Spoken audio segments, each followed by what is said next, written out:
avec nous pour ce débat pour les élections législatives dont le premier tour aura lieu le 11 juin, le second tour le 18 juin. 13 candidats avaient été annoncés, mais c'est finalement 12 candidats qui solliciteront vos suffrages. En effet, la candidature de Madame Françoise Toledano n'était pas recevable selon la préfecture. Elle a été invalidée par le tribunal administratif de Nîmes, saisi par le préfet Hervé Malherbe. 12 candidats. Et vous êtes 7 sur ce plateau. Nous avons donc dû faire un choix. Cela n'a pas été facile, mais pour des questions de clarté, de compréhension pour les auditeurs et pour les spectateurs, pour des raisons techniques aussi, les locaux ne sont pas extensibles. Nous avons pris cette décision. Vous êtes donc 7 sur ce plateau. Les 6 candidats qui ne sont pas sur ce plateau avec nous vont bénéficier du même temps d'antenne radio et même temps d'antenne vidéo. Les 5 candidats, qui ne sont pas sur ce plateau auront le même temps. Et en ce qui vous concerne, ici, le temps qui vous est accordé pour ce débat est de 10 minutes plus 1 minute de conclusion. Alors, sont présents ici, sur ce plateau, Emmanuel Gessner. Monsieur Gessner, bonjour. Bonjour. Votre suppléant, c'est Jean-François Pardigon et votre étiquette Front National. Tout à fait. Également présent sur ce plateau, Pierre Morel-à-l'Huissier. Monsieur Morel, bonjour. Bonjour. Votre suppléante, c'est Sabine Dalle et votre étiquette, Les Républicains. Et UDI. Et UDI. Francis Palombi est ici également. Bonjour, monsieur Palombi. Bonjour. Votre suppléante, Clio Moline-Chapon et votre étiquette, La République en marche. Parfait. Régis Turc, bonjour, monsieur Turc. Bonjour. Votre suppléante Ève Brézé, votre étiquette indépendant. Oui. Aurélie Mayol, bonjour. Bonjour. Votre suppléant Vincent Mouton. Et votre étiquette Parti Socialiste. Et Modem. Et Modem. On y reviendra. Christian Cos est également présent. Bonjour monsieur Cos. Bonjour. Vous êtes avec comme suppléante Claude Soudan et votre étiquette La France Insoumise. C'est ça. Et on termine avec Serge Guessot. Bonjour monsieur Guessot. Bonjour. Votre suppléante Delphine Petit et votre étiquette Osons la gauche. Vraiment. Osons la gauche, vraiment.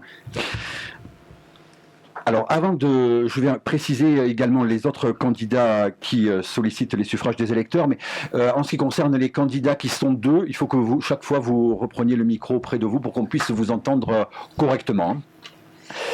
Alors, les autres candidats sont Annie Souchon, avec comme suppléant Thierry Fronty pour Lutte ouvrière, Marie-Hélène Dupy avec comme suppléant Badis Boussoir pour le Parti de la décroissance, Frédéric Delplace avec comme suppléante Mélissa Ballet pour le Parti de la France, Edith Paradis avec comme suppléant Brice Bercher, Union populaire républicaine, et enfin Loïc Marchand avec comme suppléant Olivier Damien pour Debout la France.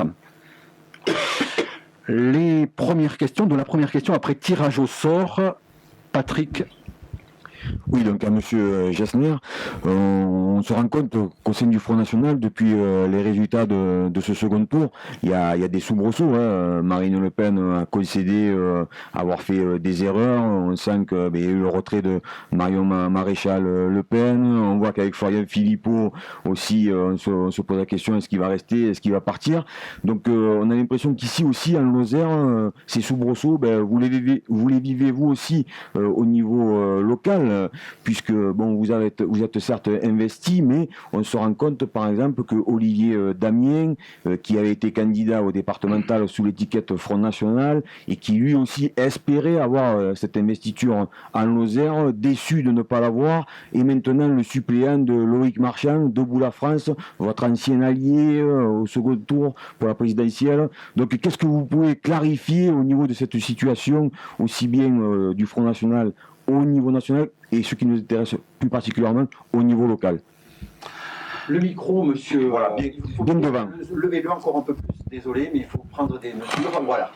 Voilà. Bon, alors pour répondre à votre question, ce qui se passe au niveau national reste au niveau national. Donc là, ça c'est clair, je ne suis pas là pour en parler. On est plutôt là pour parler du parti, mais au niveau régional, ce qui nous intéresse plus.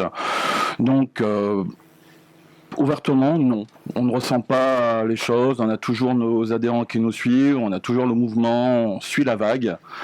On est toujours en avant, donc là-dessus, on n'a pas vraiment de ressenti par rapport à ce que vous appelez le mal-être, mais tout va bien. D'accord. Il y a aussi, Jean-Claude l'a dit, un candidat qui est proche de vos idées. Donc, il est originaire, enfin, il réside à Saint-Jean-la-Fouillouse. C'est Monsieur Delplace, c'est le Parti de la France. Bon, là aussi, qu'est-ce que vous avez à dire? Cette candidature interpelle parce que c'est en principe aussi ces électeurs sont aussi en principe vos électeurs. Oui, là-dessus, non, il n'y a rien à dire. Hein. Est-ce que vous avez eu des contacts avec lui? Non, du tout. Du tout. Du tout. Aucun contact. C'est un ancien du Front National, hein, dans tous les cas. Ancien adhérent du Front National. Michel. Monsieur Palombi, bonjour. Vous avez finalement obtenu l'investiture de La République En Marche. Est-ce que ça a été compliqué? Avez-vous subi des pressions? Est-ce que vous pouvez nous en parler un petit peu plus, s'il vous plaît?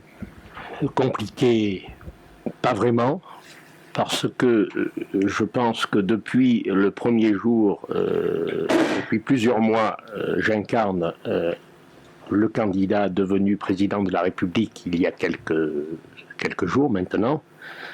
Je connais Emmanuel Macron, personnellement. J'ai travaillé avec lui.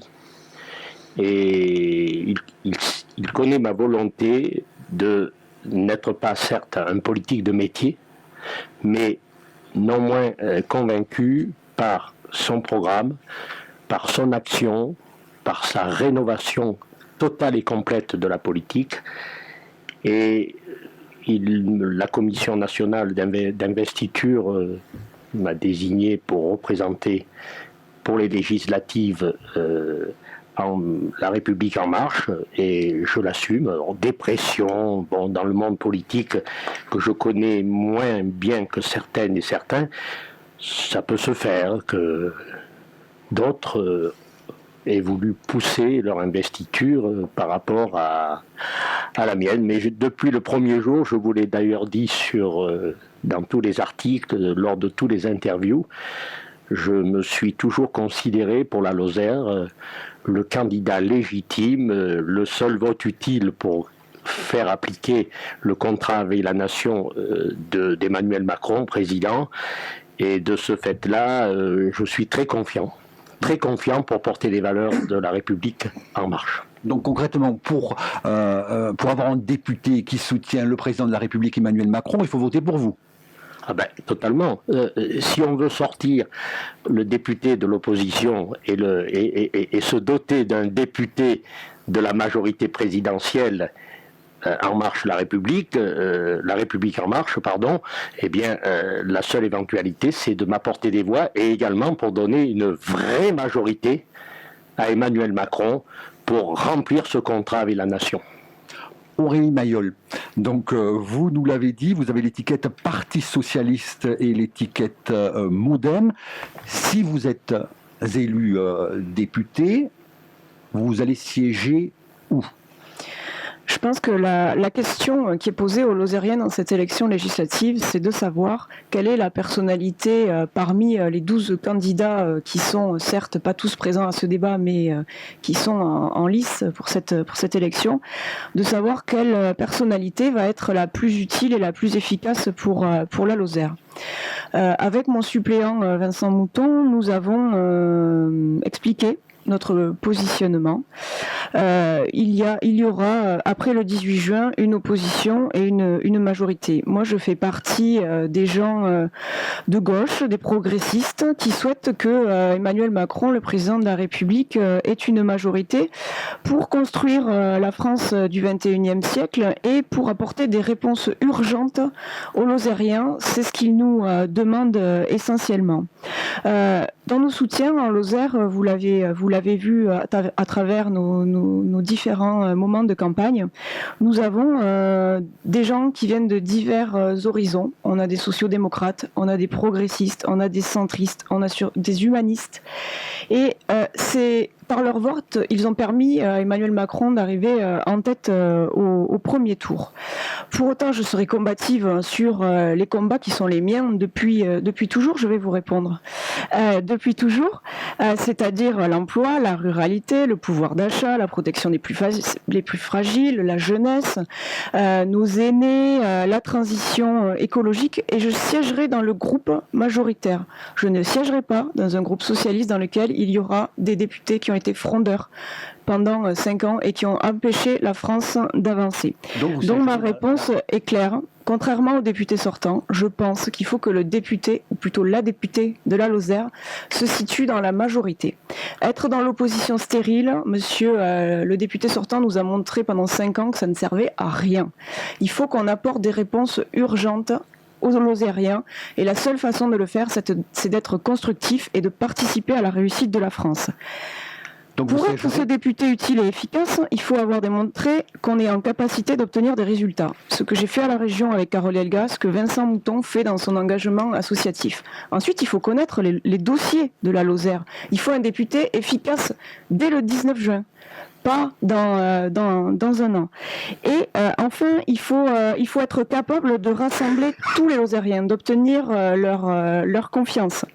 Et dernier point, oui, mais j'ai 10 minutes, il paraît. Oui, mais il ne faut pas les utiliser tout de suite. Donc, dernier point qui me semble important, dernière qualité de cette députée ou de ce député, c'est d'être compétent en matière de procédure législative et de savoir ce qu'est une loi.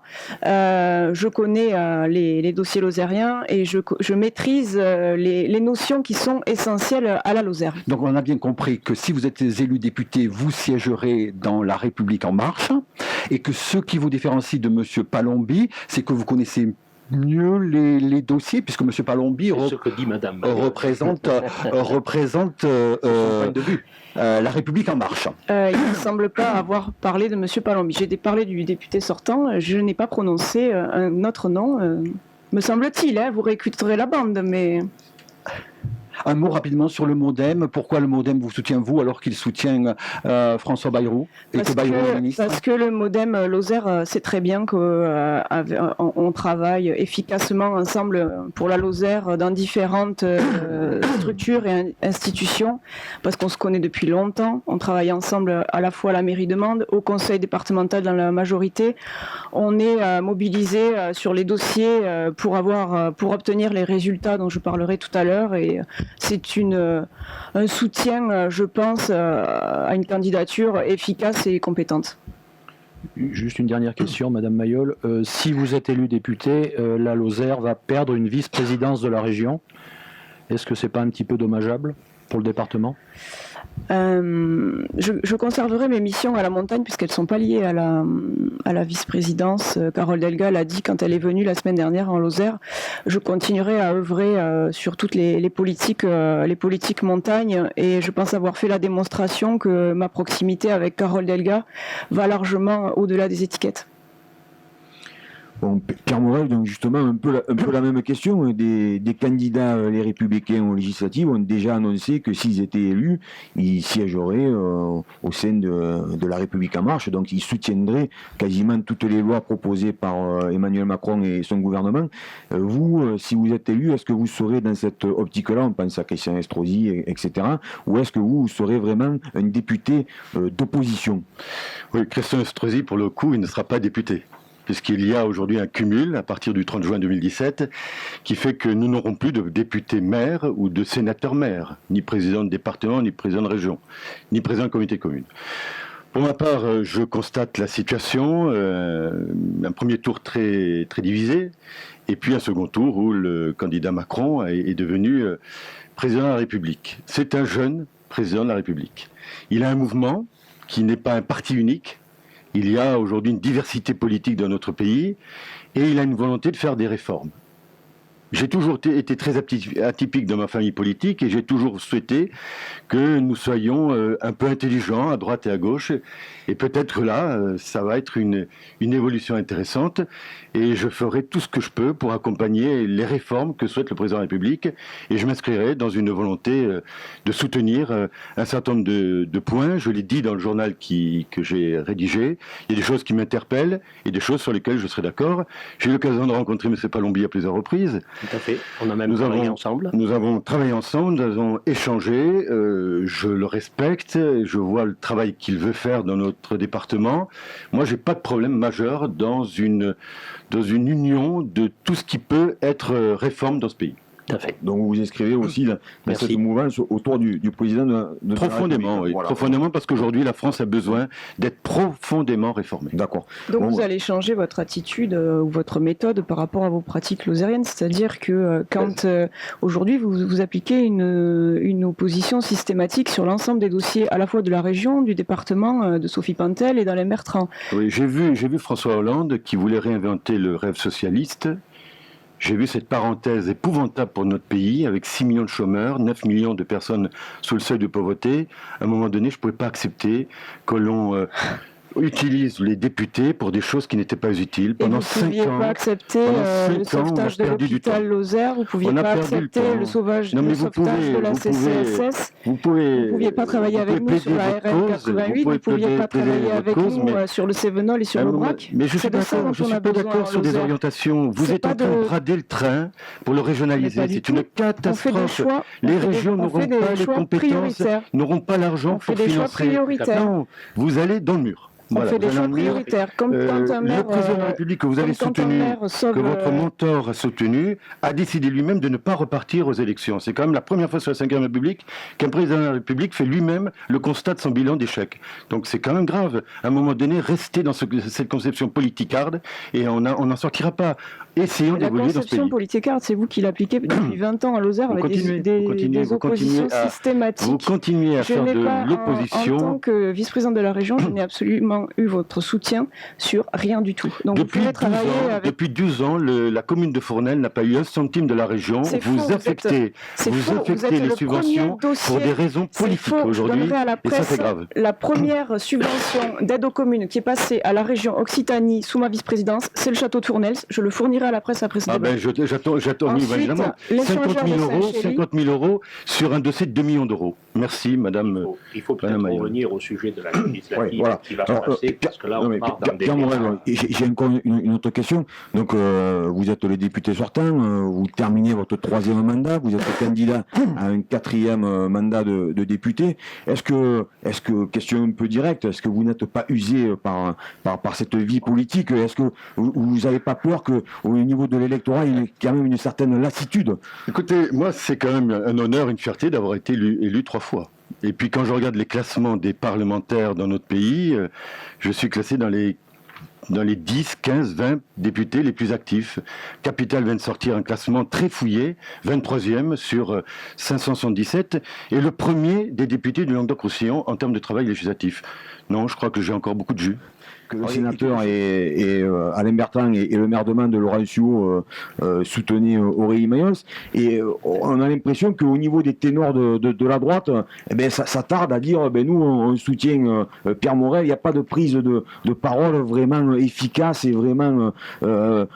cette semaine, on publie un texte assassin de Jean-Paul Bonhomme sur ce qu'il pense de la politique sociale et médicale de Pierre Morel. On ne voit pas Alain Astruc prendre la parole, on ne voit pas Jeanne de Lescure, on ne voit pas Jean-Noël Bougeron, on ne voit pas Pierre Lafont, tous vos amis avec qui vous avez siégé au conseil départemental, vous avez géré ce département dans une majorité avec tous ces gens-là, et bon voilà, ils ont des postes importants en tant que maire, en tant que dans des communautés de communes, et ils prennent pas la plume pour dire nous, oui, on soutient Pierre Morel, c'est notre candidat, notre député, on veut qu'il soit un nouveau député. Est-ce qu'il n'y a pas un petit problème au sein de cette droite républicaine? Non, vous allez attendre encore quelques jours, le comité de soutien sera publié, vous aurez dans les noms que vous avez cités un certain nombre de personnes qui s'engagent.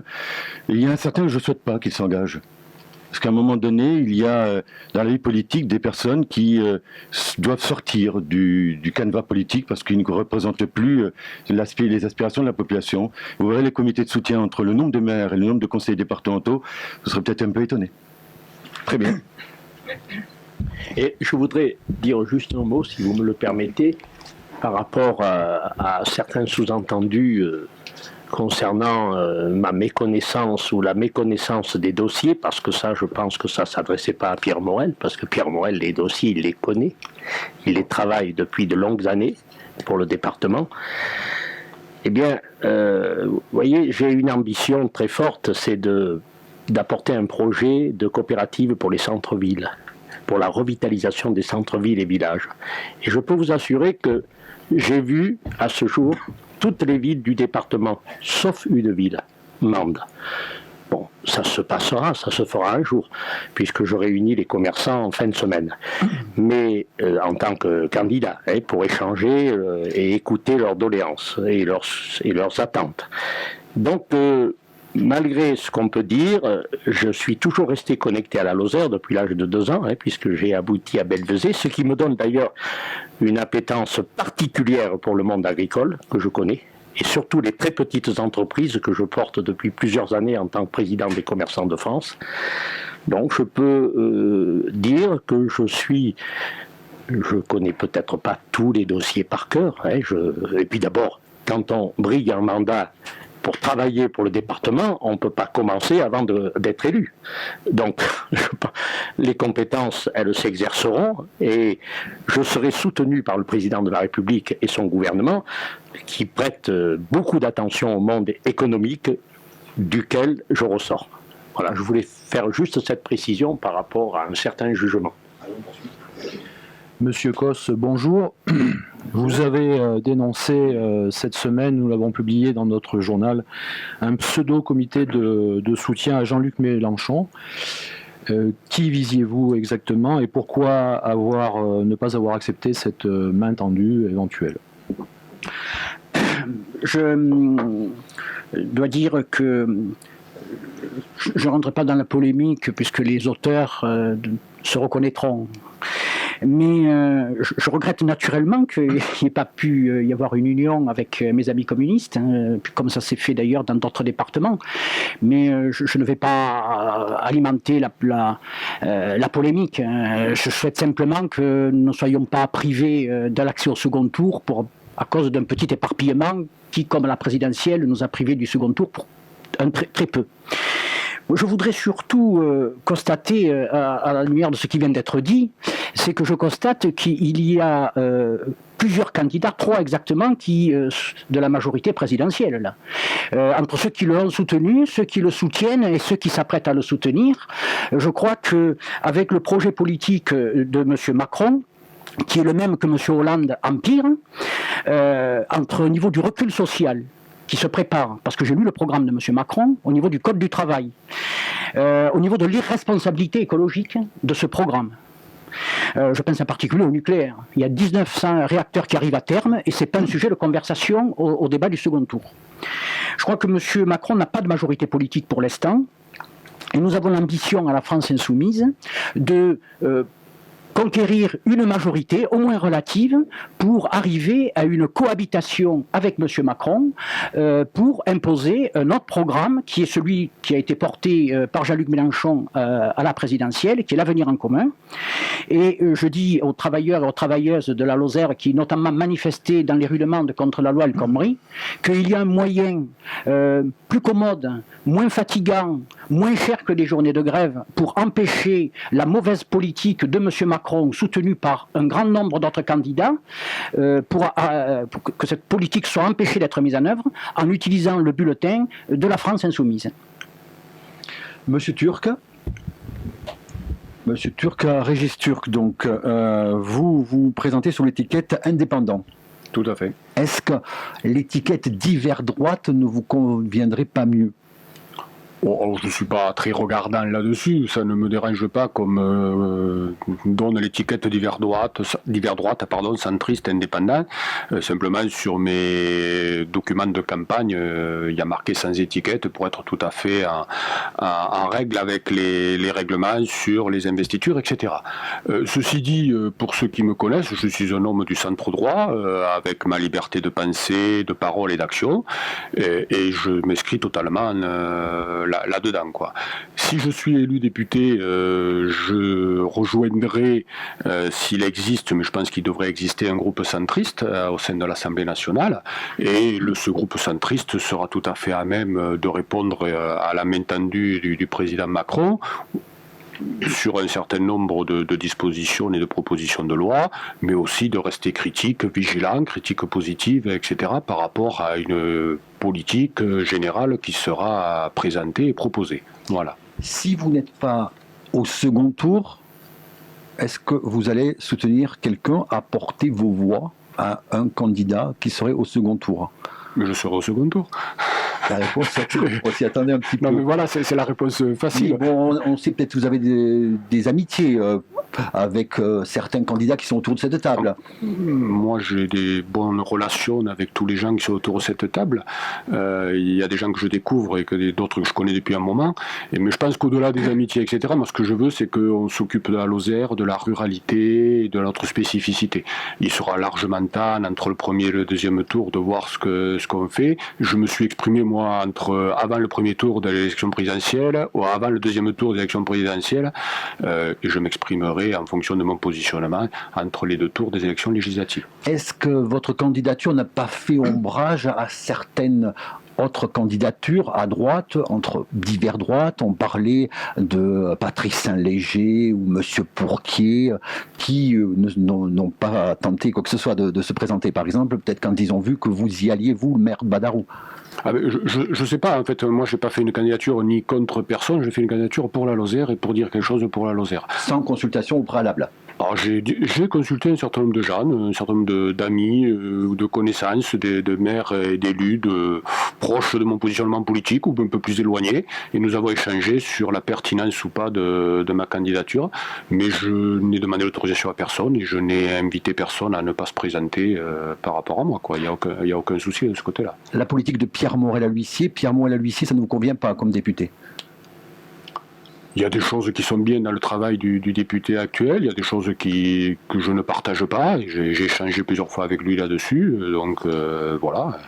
Je veux exprimer une autre voix, une autre sensibilité, et puis nous verrons bien par la suite, mais ce sont les électeurs lozériens qui choisiront et qui permettront de faire ça. Et juste, avant, si vous me laissez la parole, moi je vous remercie de m'avoir invité à ce débat à 7, même si j'aurais préféré qu'il y ait plus tout le monde, pour que tout le monde puisse s'exprimer, et étant sans étiquette et sans investiture, je tenais à vous remercier. Je suis très honoré que vous m'ayez associé à toutes les personnes autour de la table qui viennent, elles, avec des soutiens de partis nationaux. Voilà. Merci. Donc Serge Guessou, on l'a bien compris avec Christian Cos. Bon, vous êtes à peu près sur le même terreau, si on peut s'exprimer comme ça. Vous avez lancé un mouvement depuis quelques mois, quelques années, qui dépasse largement le Parti communiste. Donc, est-ce que vous avez vraiment l'impression d'incarner, d'être vraiment légitime, le candidat légitime de cette gauche sociale, progressiste? Comment vous vous positionnez par rapport à tout ça?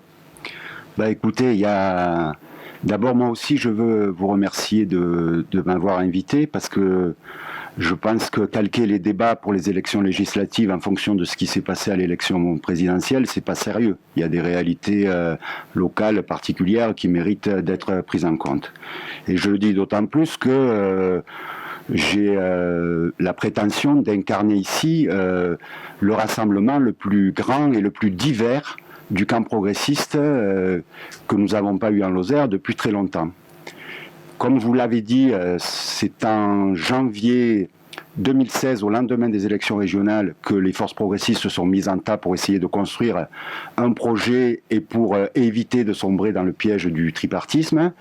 Et à partir de là, à travers une quarantaine de réunions publiques qui ont quand même réuni 1200 personnes, nous avons construit des propositions pour le pays et pour la Lozère. Et ce rassemblement, il est effectivement soutenu par le Parti communiste, il est soutenu par Europe Écologie Les Verts en Lozère, il est soutenu par les 2 vice-présidents du comité de soutien à Benoît Hamon, et y compris par des socialistes qui précédemment avaient choisi Montebourg ou Gérard Filoche. Il y a énormément de personnalités qui viennent de la vie associative et syndicale, énormément, regardez le comité de soutien. On a même des amis qui s'étaient engagés avec la France Insoumise et qui sont en train de nous rejoindre. C'est pas vrai. Mais je veux dire, j'ai pas envie. Parce que, j'ai pas envie. Vous savez, je vous donnerai le nom si vous voulez. On l'appellera en direct. Si vous voulez. On vous accuse de tenter un rapt des électeurs de Jean-Luc Mélenchon. Mais c'est un peu ce qu'on vous reproche. Je n'arrive pas à comprendre. Le rassemblement, ce n'est pas le ralliement. Personne ici ne serait sérieux s'il pensait s'accaparer les voix de Jean-Luc Mélenchon du premier tour de la présidentielle. Ça serait faire de la politique bêtement, si c'était le cas. Dans la campagne de la présidentielle, et c'est pour ça qu'en tant que candidat, Delphine et moi, nous ne sommes pas positionnés, nous avons des gens de notre dynamique qui ont, certains, beaucoup, la majorité ont soutenu Jean-Luc Mélenchon, d'autres ont soutenu Benoît Hamon. Il y a des gens qui ont voté pour les candidats d'extrême gauche. J'en connais qui ont voté pour la salle. Et j'en connais au moins un qui, au dernier moment, par peur de voir un deuxième tour Fillon-Le Pen, a voté pour M. Macron. Donc cette diversité, nous la respectons. Elle se fait sur du contenu. Et oui, il y a eu un collectif départemental de soutien à Jean-Luc Mélenchon. Oui, il y a eu un banquet organisé dans ce département en soutien à Jean-Luc Mélenchon. Dans ce comité, il y a plus de 130 personnes aujourd'hui. Je ne sais pas combien ils sont, nos amis insoumis. Et ce comité, il ne s'est pas fait engueuler quand il a appelé la veille du premier tour à donner plus de poids à Jean-Luc Mélenchon. Mais par contre, il est libre et autonome. Il a le droit de choisir le candidat qu'il veut pour la législative, le rassemblement qui lui paraît le plus conséquent, et peut-être aussi la qualité du candidat. Alors vous avez fait une proposition à Christian Cosse, c'est-à-dire de récupérer, entre guillemets, sa suppléante, donc pour qu'il n'y ait qu'une candidature commune entre vous. Bon, Christian Cosse l'a refusé. Est-ce que vous regrettez justement qu'il n'ait pas qu'il n'ait pas serré cette main tendue? Bien sûr, c'était quasiment la garantie pour nous d'être au second tour de la législative. Donc effectivement, là on va se retrouver dans une posture où s'il y a éparpillement et si la force n'est pas donnée au rassemblement que nous incarnons, on risque de se retrouver avec un choix de ceux qui souhaitent tous intégrer la majorité présidentielle. La main tendue, on l'a fait jusqu'au dernier moment. Mais il faut comprendre que le rassemblement, ce n'est pas le ralliement. Un député, il ne doit pas se plier ni à un grand chef, ni à une charte. Un député, il a des comptes à rendre à la nation et aux électrices et aux électeurs qui l'amènent aux responsabilités. Donc, la pluralité, la diversité de notre rassemblement, il est tel que c'était impossible j'allais dire, de se soumettre. Nous sommes des insoumis. Donc, il fallait discuter, il fallait faire des gestes. On les a produits jusqu'au dernier moment, y compris parce que le rassemblement, c'est respecter les diversités, la liberté à chacune et chacun de dire le pourquoi et ce qui ne lui va pas dans cette dynamique. La main tendue n'a pas été saisie. Donc tact. Je fais remarquer que dans les Bouches-du-Rhône, nous avons retiré, le Parti communiste a retiré ses candidats à 4 circonscriptions et que des fois c'est compliqué d'avoir des retours d'ascenseur. Il y a quand même le risque, vous l'avez abordé, qu'aucun de vous deux, donc les candidats qui représentent ces extrêmes gauches, soient au second tour ici en Lausanne. Ça serait un terrible échec. Nous prétendons incarner cette dynamique et nous nous battons pour être au second tour de la législative. Il n'y a aucun signe aujourd'hui dans la campagne que nous menons qui nous laisse à penser qu'atteindre cet objectif ne serait pas possible. Voilà. Donc, oui, il y aura éparpillement, certainement, un peu. Ceci dit, la dynamique de rassemblement, elle est en train de grandir. Il n'y a qu'à voir nos soutiens. Moi, je veux bien être sérieux. 4 conseillers départementaux, plus de 150 élus, des dirigeants syndicaux, des militants syndicaux, des maires, un président de communauté de communes. Enfin, je veux dire, à un moment donné, on regarde où c'est que les choses se passent et où c'est que ça avance. Le premier thème, c'est la loi travail. On sait que le président de la République veut modifier cette loi travail. Est-ce qu'il y avait urgence à modifier le code du travail? Monsieur Gessner, vous avez été tiré au sort au numéro 1, si vous voulez. Merci. Il n'y a plus d'ordre particulier. Bon, allez, on commence quand même par vous. Allez, C'est gentil, merci. Oui, je pense qu'il y a quand même une urgence à modifier un petit peu le code du travail, parce que je pense que il est temps qu'on arrête un petit peu les 35 heures. Il est temps qu'on puisse modifier, augmenter un petit peu l'économie, qu'on puisse relancer un petit peu les entreprises, qu'on puisse avoir la possibilité, en augmentant les heures, de pouvoir embaucher, de développer la taille de certaines entreprises. Oui, c'est vraiment, ça fait partie de ce qui nous différencie, y compris de ce qui va nous différencier au second tour de la législative. Nous pensons à l'inverse qu'il ne faut pas en rajouter dans le détricotage du Code du travail. Et vous avez pu apprécier la réaction et la mobilisation qu'il y a eu au moment de la loi El Khomri. Et entre parenthèses, c'est là où moi je ne fais pas un trait d'égalité entre mes amis socialistes. Je ne compare pas El Khomri et Gérard Filoche. Je ne compare pas Manuel Valls et Benoît Hamon. Donc je pense qu'il ne faut pas mettre le doigt dans le fait que les salariés ils perdent encore un peu plus de droits. Et c'est le problème que j'ai, moi, avec la politique incarnée par Emmanuel Macron. C'est que quand il dit 120 000 emplois publics en moins, quand il dit détricotage du Code du travail, c'est qui va trinquer? C'est quelle école? C'est quel hôpital qu'on va fermer en Lozère? Et je crois que les Lozériens, ils ont besoin de s'inscrire dans une démarche de résistance, comme on l'a fait à Quézac à un moment donné, alors que tout le monde nous donnait tort au début, là aussi entre parenthèses, puisque je crois qu'autour de cette table, il y en avait beaucoup qui voulaient de M. Lacaze, avec la perte de la moitié des emplois et une baisse de salaire de 30%, eh ben, quand on résiste, quand on se défend et quand on se bat, eh ben, on arrive à faire en sorte que Quézac ça reste et tous les emplois ont été préservés et les salaires maintenus. Monsieur Morel, j'ai une question. Cette loi et d'autres, enfin cette réforme en tout cas, va être portée par donc Édouard Philippe, qui est actuellement, pour l'instant, le Premier ministre. Le restera-t-il après les législatives? On ne le sait pas encore. Ainsi que Bruno Le Maire et Gérald Darmanin, qui sont vos amis, sinon au moins vos collègues à l'Assemblée. Vous avez très bien connu. Qu'est-ce que vous en pensez? Écoutez, moi, sur le principe, que des personnalités de qualité comme Édouard Philippe soient aujourd'hui Premier ministre, ça ne me gêne absolument pas. Il a été mon collègue sur les bancs de la Commission des lois pendant 10 ans. Donc je le connais intimement et j'ai déjà eu l'occasion de saluer cette nomination. Le président de la République prend en main un dossier compliqué qu'il veut proposer par ordonnance. C'est un dispositif qui permet d'aller très vite dans la discussion législative. Vous savez que maintenant, pour faire une loi, on met 1 an, donc si pour une fois, si on peut faire ça en 2-3 mois, ça serait pas mal. Quid des syndicats? Que vont vouloir les syndicats? Est-ce que la machine syndicale sera réformiste ou sera très bloquée? Le monde a changé, le chef d'entreprise a changé, les salariés souhaitent de la flexibilité, souhaitent des évolutions. Il est aujourd'hui vraiment très important que l'on modifie les choses. J'ai fait le tour de la Lozère. Il y a des chefs d'entreprise qui me disent on recrute très bien, mais le code du travail est impossible. On ne sait pas si on a du boulot pour 1 an, 2 ans. Donnez-nous la capacité de recruter et à un moment donné de ne pas garder, parce que sinon aujourd'hui on ne recrute pas parce qu'on a peur. On a peur du prud'homme, on a peur des difficultés avec un salarié. Et donc voilà, c'est toutes ces questions, les heures défiscalisées, les heures supplémentaires défiscalisées, les accords de branche. Comment aujourd'hui donner... il y a 6 millions de chômeurs en France. 6 millions de chômeurs. Il y a aussi le droit à l'accès à l'emploi. Il y a des gens qui cherchent du boulot, qui n'en trouvent pas.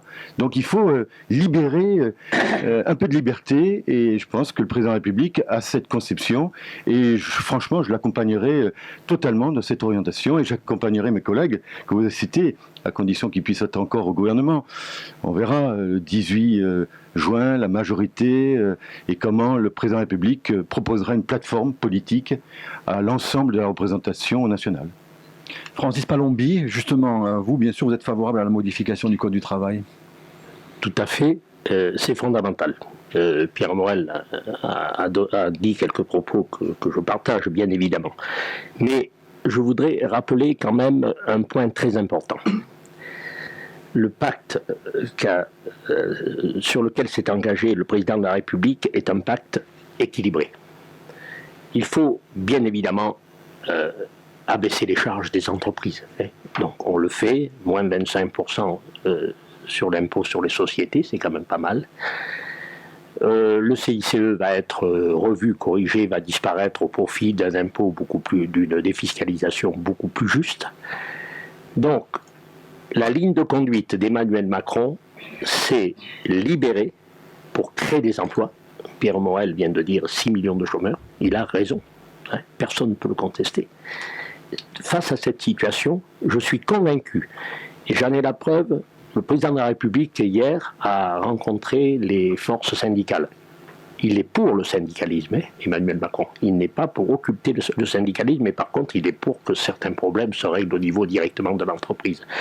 Eh bien, avec Emmanuel Macron, il y a libérer, protéger, libérer, protéger. Et ça, c'est très important pour les Français, pour les Lozériennes, pour les Lozériens, je suis certain.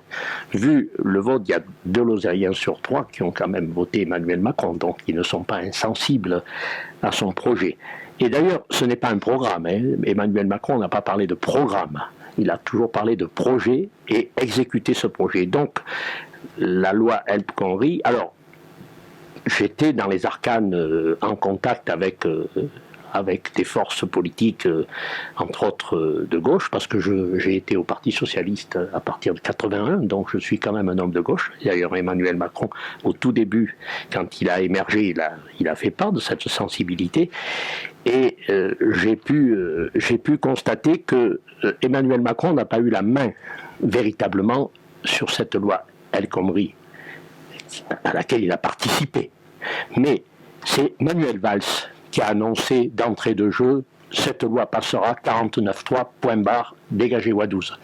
C'est pas comme cela qu'on parle à des syndicats, à des salariés. Donc la méthode de Macron, c'est la négociation, c'est l'écoute, et son programme, ou plus exactement son projet, il est issu des forces citoyennes de la France. Aurélie Mayol, sur la loi El Khomri, la modification du Code du travail. Sur la modification du Code du travail, moi je suis tout à fait favorable aux propositions surtout de simplification et de baisse de charges pour les entreprises qui étaient, je le rappelle quand même, je reviens un peu en arrière, ça a été déclenché par un rapport de M. Badinter et qui constatait effectivement qu'il était nécessaire de simplifier le code du travail. Le code du travail, c'est pas et le travail en général, c'est pas le seul champ d'action de la droite.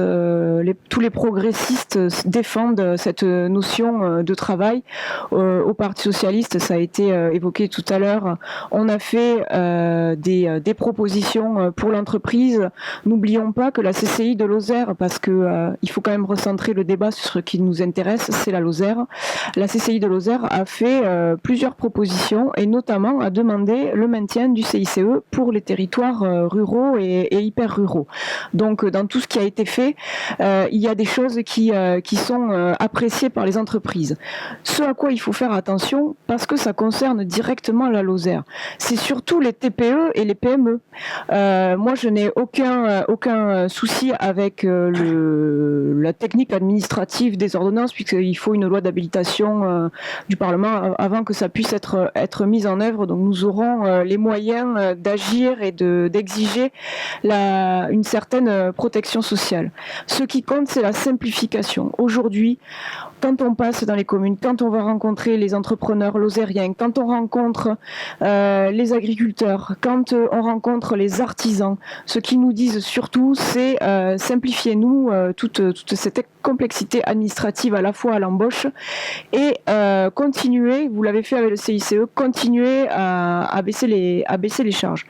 Un point sur lequel je voudrais simplement revenir, c'est sur le grand écart quand même du député sortant qui selon la thématique pourrait passer de la majorité présidentielle à l'opposition.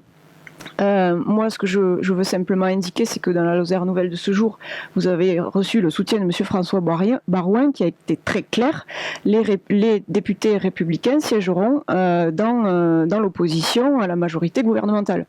Donc, vous ne pouvez pas dire une chose en Lozère et l'inverse à Paris.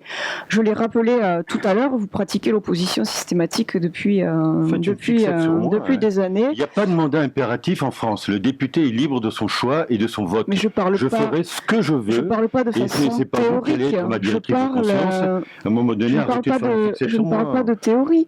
Je parle simplement de la méthode qui a été la vôtre. Vous voulez réformer le code du travail? On n'a rien compris. Vous avez parlé des baisses de charges, mais sur le code du travail... Bien sûr. J'ai dit que j'étais favorable à la proposition de Robert Badinter. CICE, c'est pas une réussite, le CICE. Les plus petits n'ont pas bénéficié du CICE. Écoutez, vous qui êtes professionnel du développement économique, vous devez mal connaître les dossiers lozériens. Si vous étiez allé à la CCI il y a quelques mois, mais vous étiez certainement à Paris, vous auriez constaté que c'est une demande des petites entreprises lozériennes. Oui, et je pense que vous m'avez jamais reçu pour la politique du centre-ville. Bon, on passe à autre chose. Christian Cosse, toujours sur le thème de la modification du Code du travail. Alors, nous sommes absolument contre. Alors un peu en tant que France Insoumise, c'est précisément l'objectif que nous nous fixons avec notre bulletin de vote, d'empêcher la deuxième couche contre le Code du travail que s'apprête à lancer Emmanuel Macron après qu'Hollande ait passé la première. Et je peux vous dire aussi, parce que ça c'est une aparté, qu'en tant que militant de la CGT, on a déjà commencé à réfléchir pour savoir comment on allait s'opposer à ce coup tordu. Et je suis, au moins c'est limpide, sur cette question. Je vois qu'il y a ici autour de cette table 5 candidats qui se proposent d'abolir le Code du travail, de le détruire. C'est intéressant de voir que finalement, je pensais qu'il n'y avait que 3 candidats qui soutenaient Emmanuel Macron. Finalement, il y en a beaucoup plus. Alors, je crois que là, il faut vraiment peut-être changer de braquet. Nous sommes pour relancer l'emploi en France et en Lozère. Il faut abandonner vos vieux schémas à tous, là. Il faut rompre définitivement avec la politique de l'offre, de faire n'importe quoi, pourvu que ce soit moins cher, et allons-y, et allons-y. Parce que, si vous voulez, si les chefs d'entreprise demandent des baisses et de la simplification et des baisses de cotisations sociales, ça n'est pas vrai. Nous proposons une toute autre logique. Il nous faut relancer l'activité économique. Relancer l'activité économique par la politique de la demande. Et une demande économique qui est basée sur l'intérêt général. Et nous, à la France Insoumise, nous proposons d'établir un plan de relance économique à partir de la transition énergétique, avec un plan d'investissement sur plusieurs années de 200 milliards d'euros. En quelque sorte, ces 200 milliards d'euros, c'est l'argent qui aurait dû être investi pendant les 2 quinquennats précédents et qui ne l'a pas été. Donc, nous allons le faire. Et en faisant cela, nous enclenchons un cercle vertueux, puisque nous relançons de l'argent dans l'économie réelle, qui est écologiquement pertinente, socialement utile, et par voie de cascade, ça retombe ensuite sur les grosses entreprises d'abord, puis les moyennes, puis les petites, et au bout du compte, ça aboutit à ce qu'il y ait des gens qui retrouvent de l'emploi partout en France, qui retrouvent du pouvoir d'achat partout en France, ce qui est déjà de nature, au passage on peut le noter, déjà relancer notre activité touristique. Parce que l'activité touristique de la Lozère qui est sinistrée, c'est parce que quand ça fait 10 ans, 2 quinquennats successifs, où on passe le temps, matin, midi et soir, à baisser le pouvoir d'achat des clients. Aucune filière économique ne peut survivre si on asphyxie les clients. Ça ne marche pas. Donc, nous voulons relancer l'économie par ce biais-là et faire en sorte que, par voie de cascade, l'emploi se relance en Lozère et à partir de la relance de la France entière. Et c'est à ce sujet que je voulais dire que pour ce faire, je trouve un raisonnement assez étrange qui vous anime tous, là, c'est que pour créer de l'emploi, il faut pouvoir licencier. On commence par licencier pour pouvoir créer de l'emploi. Je trouve que c'est une dialectique plus qu'étrange. On ne licencie pas par plaisir. Pour conclure sur ce thème, Régis Turc, oui. Donc de la modification de la loi du travail. D'accord, moi je suis favorable à la modification de la loi du travail, la simplification du code du travail, et je ne veux pas donner une autorisation à licencier, je veux donner une autorisation, une incitation à recruter. Et aujourd'hui, le tissu économique lozérien, il est fait essentiellement de petites structures, d'artisans, de petites entreprises. Et donc ces artisans et ces petites entreprises, dont c'est pas le cœur de métier de gérer les relations sociales, etc., ils ont besoin se sentir sécurisés pour pouvoir, à l'arrivée de marchés nouveaux, de travail supplémentaire, de pouvoir recruter. Mais ils ont besoin aussi d'être tranquilles en se disant, si jamais ça va un peu moins bien, j'aurai cette flexibilité. De l'autre côté, il faut que ça s'accompagne vers une sécurisation des parcours pour les salariés, de telle façon qu'ils ne soient pas non plus les variables d'ajustement et qu'ils aient des difficultés personnelles. Donc oui, une simplification, mais pas une autorisation à licencier à tout va, mais surtout une incitation, une autorisation à recruter et un accompagnement de telle façon que à la fois l'entreprise, à la fois le salarié puisse se sentir plus sécurisé. Et l'emploi en Lozère passera par le recrutement chez nos artisans et nos petites entreprises.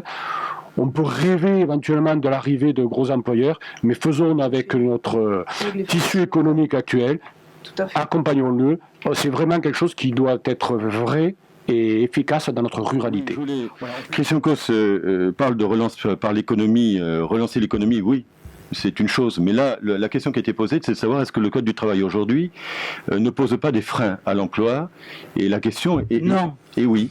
Et Samine Dahl, qui est mon excellente suppléante, qui est spécialisée en droit du travail, voit près de 500 chefs d'entreprise régulièrement, et tous lui disent trouvez-nous des solutions pour permettre un assouplissement des règles et pour nous donner un peu d'oxygène par rapport à un code qui s'est stratifié et qui est franchement aujourd'hui illisible. C'est ça le problème. De la réactivité. Un point que je voudrais voir aussi par rapport au Code du travail, merci, c'est en fait au niveau des indépendants.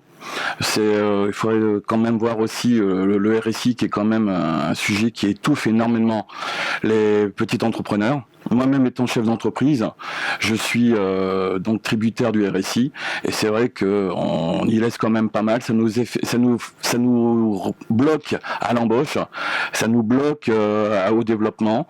Donc là, moi je suis arrivé à avoir un stade de 5 commerciaux sur tout le territoire, au niveau national. J'aimerais pouvoir développer mon entreprise et arriver à 12, voire 15 commerciaux. Mais quand je vois les charges qui sont derrière, quand je vois tout ce qui tombe derrière, moi je pense qu'il est temps de modifier un petit peu tout ça. Il est temps de faire évoluer tout ça. Il est temps d'aménager un petit peu les conditions pour aussi bien les grosses entreprises que les petits entrepreneurs, que les petites entreprises. Mais pas d'abord faire passer les grosses entreprises en premier, mais faire passer les petites quand même au même niveau que les grosses. On a tous la même valeur, on est tous là pour faire vivre une région, on est tous là pour faire vivre des gens, et ce qui est quand même dommage, c'est que c'est toujours pour les gros que ça tombe, et pas pour les petits. Prévu dans le programme. Voilà. Bon. Monsieur Gessner, justement, je vais rebondir.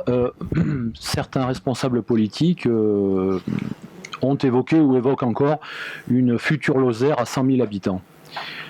Est-ce que pour vous c'est une utopie ou est-ce qu'on peut y arriver et de quelle façon? Alors, avez-vous des solutions? Oui, on a des solutions au niveau du Front National, on a des solutions. On peut arriver à 100 000 habitants. Déjà, on peut commencer par mettre en place une défiscalisation un peu plus importante pour pouvoir permettre à des entreprises de pouvoir s'implanter. On peut ensuite, grâce à cette défiscalisation, on peut voir déjà pour les entreprises qui sont présentes, les aider à pouvoir augmenter leur capacité. Il faut surtout, la RN 88, c'est un dossier qui traîne, mais il est peut-être temps de se remuer, de la mettre en place, parce que quand vous lisez un petit peu, je prends un journal que j'ai lu la semaine dernière, fait divers, 2 accidents de poids lourds, pour vous dire un petit peu où on en est au niveau de la sécurité sur les routes. Il est peut-être temps d'améliorer tout ça. Nous avons des idées, donc par exemple pouvoir désengranger la nationale en nous servant d'une voie ferrée. Ça peut être quelque chose qu'on peut envisager. Je suis en train de calculer à peu près le coût de combien revient une semi avec un chargement plus le chauffeur et voir un comparatif pour savoir combien cela coûterait de le faire passer par une voie ferrée. Ça peut amener du travail sur certaines zones, parce que hier soir je me suis rendu compte qu'en circulant en Lozère, c'est une vraie autoroute là-haut.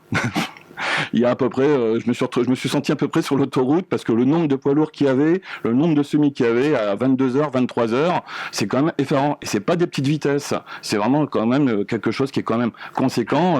Des fois, j'ai même l'impression que vous avez le poids lourd qui va vous arriver de plein fouet. Donc, par rapport à cela, je pense qu'on a la possibilité de pouvoir créer un pôle ferroviaire sur Langogne, qui irait jusqu'au Monastier et qui permettrait de désengranger complètement la RN 88, de pouvoir éviter ce genre d'accident de camions qui se retournent, de camions qui perdent son chargement, et ça peut aussi faire des économies au niveau des transporteurs, car le chauffeur étant dans le camion, il peut se reposer, donc le disque ne tourne pas, et il récupère un chauffeur à la fin du transport complètement reposé et prêt à reprendre. Monsieur Morel, justement à propos de la 88, vous êtes donc le député actuel, sortant bientôt. Est-ce que pour vous, l'État a encore les moyens de l'aménager ? La 88, 2 fois 2 voies, c'est un serpent de mer. En 1993, Jacques Blanc avait fait venir l'ensemble du gouvernement. L'argent y était. C'est le maire de Grèze, monsieur Thomas, qui était du Parti Socialiste, d'ailleurs, qui était contre moi, qui a fait capoter la commission d'enquête. La direction des routes nationales a indiqué, à un moment donné, vous voulez pas cette route ? Eh bien, les crédits s'en vont. Et depuis, on rame, parce qu'il faut trouver, ça coûte, entre la 75 et Langogne, 1 milliard d'euros, la RN 88. Et donc aujourd'hui, le programme autoroutier français qui a été signé il y a 6 mois porte sur 3 milliards d'euros. Nous n'avons plus de politique d'aménagement du territoire en France. Nous n'avons plus de DATAR, de délégation à l'aménagement du territoire, de commissariat au plan, qui à l'époque définissait les grands équipements, les grandes orientations de la politique d'aménagement du territoire. Tout le problème est là. Il faut trouver 1 milliard d'euros. Mais c'est un dispositif global. Ça ne concerne pas que la 88. Et c'est pour ça qu'à un moment donné, il faut trouver de l'argent. On peut dépenser, mais on dépense quoi ? On dépense des dettes. Non, il faut trouver de l'argent. Et là, il y a une restructuration profonde du budget de la nation. Bien évidemment, la RN 88, ça pourrait déjà être le traitement de 7 à 8 points noirs le long de la 88. J'observe d'ailleurs que la requête de demande est bloquée pour une mauvaise appréciation du prix du foncier. Un recours en cassation est engagé, semble-t-il, au mieux en juin 2018. Donc voilà, c'est un problème d'argent. C'est pas un problème de non-volonté de faire, mais l'État aujourd'hui n'a pas mis 1 centime sur la 88 depuis 12 ans, et les régions d'ailleurs attendent. Laurent Wauquiez me dit, si l'État me demande d'aménager la 88, je mettrai 50% des crédits de la région sur la section Pradelles et au-delà. Mais pour l'instant, l'État ne demande rien. Et donc, comment voulez-vous ? On a aujourd'hui des routes nationales. Il y en a très peu, puisque les transferts de routes nationales ont été faits sur les routes départementales et conseil général. Aujourd'hui, il reste quelques autoroutes concédées et quelques routes nationales que l'État aménage son patrimoine. Monsieur Palombi, justement pour la sauvegarde de ces petits départements tels que le nôtre, est-ce que c'est en supprimant 120 000 fonctionnaires, enfin 120 000 emplois de fonctionnaires, qu'on va maintenir la population ? Alors, d'abord, il faut interpréter ce propos que vous évoquez d'une manière très pragmatique et en profondeur. Moderniser l'État, répartir les fonctionnaires par rapport à des besoins réels de la population, bien évidemment que c'est nécessaire. D'abord, cet objectif en relation avec des économies à faire. Emmanuel Macron a été clair. Il y a 50 milliards pour l'investissement et il y a 60 milliards d'économies. Il y a 10 milliards pour le territoire et 5 milliards pour la transition agricole. Mais pas la transition agricole pour les grands opérateurs de la Beauce, les grands céréaliers de la Beauce, pour notre territoire, entre autres. Et ce sera le rôle d'un député élu de la majorité de se battre pour flécher à bon escient.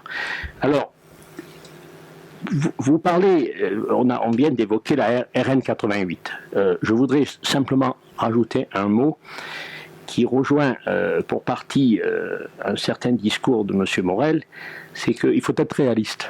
Je viens de rencontrer, et je rencontrerai encore jusqu'à la fin de la campagne, beaucoup de monde, beaucoup de gens impliqués, des agriculteurs, des tout petits. J'étais à Bondon hier, et on me dit, M. Palombi, la RN 88, dans le cadre d'un grand programme, avec des secteurs aménagés, il ne faut surtout pas l'abandonner, comme ça a été le cas, et bien souvent, même la région Languedoc-Roussillon n'a pas toujours été la plus vigoureuse sur cette question.